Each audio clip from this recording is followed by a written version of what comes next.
दोस्तों, आज के इस वीडियो में हम जानेंगे कि गौतम बुद्ध क्यों ईश्वर को मानने से इनकार किए।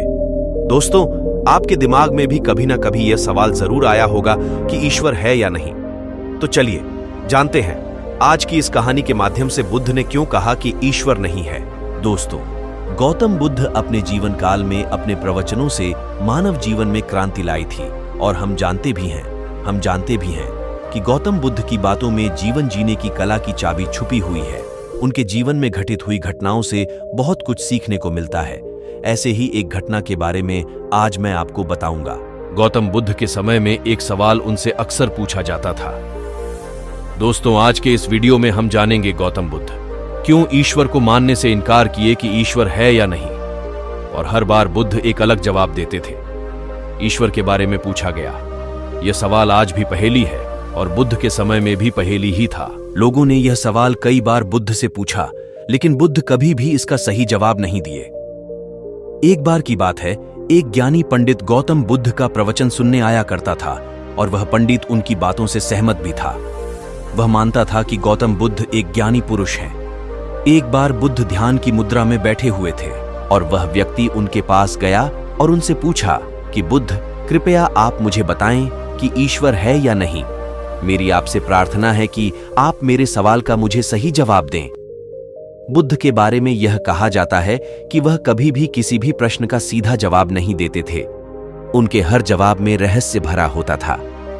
ज्ञानी पंडित ने कहा कि मुझे ईश्वर के बारे में आपसे जानना है। ईश्वर है या नहीं?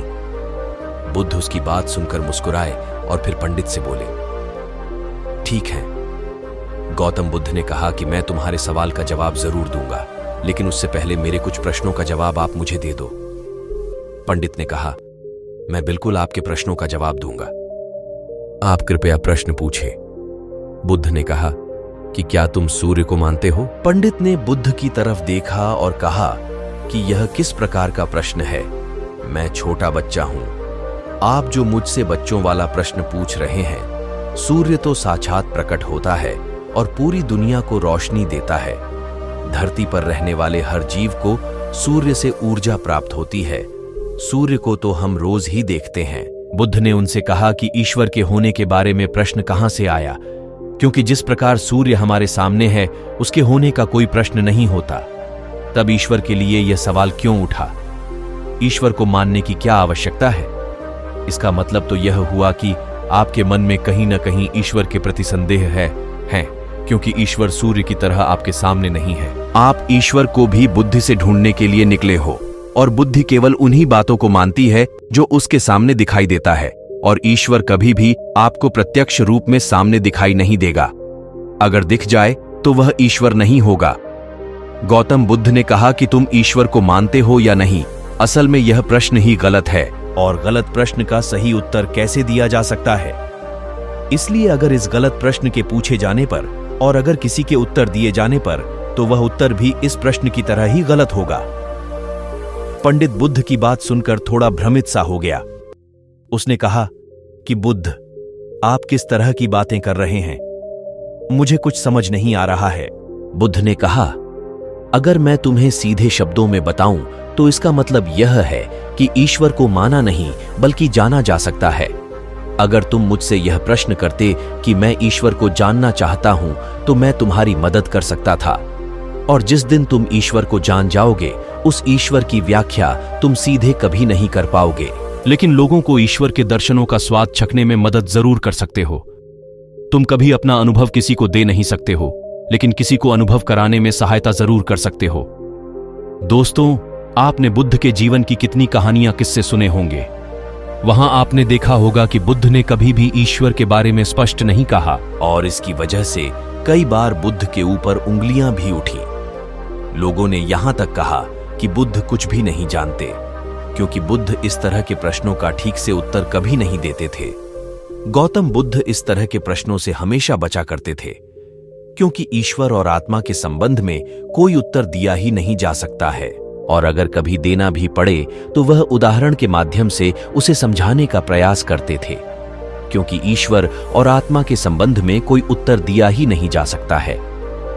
यह संभव ही नहीं है, और मेरा यह मानना है कि बुद्ध को सचमुच ज्ञान प्राप्त हुआ था।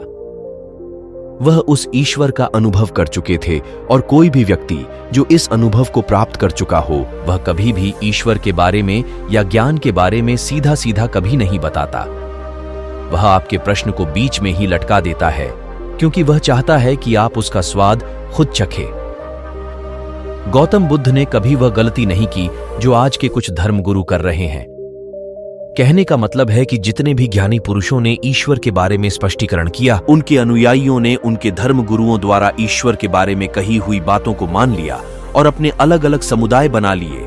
फिर क्या हुआ, आप यह देख ही रहे हैं। उन गुरुओं द्वारा दी गई प्रामाणिकता के आधार पर आज वह सभी समुदाय एक दूसरे के दुश्मन बने हुए घूम रहे हैं और हथियारों के दम पर यह प्रमाणित करना चाहते हैं कि मेरा गुरु सही है, मेरा ईश्वर सही है।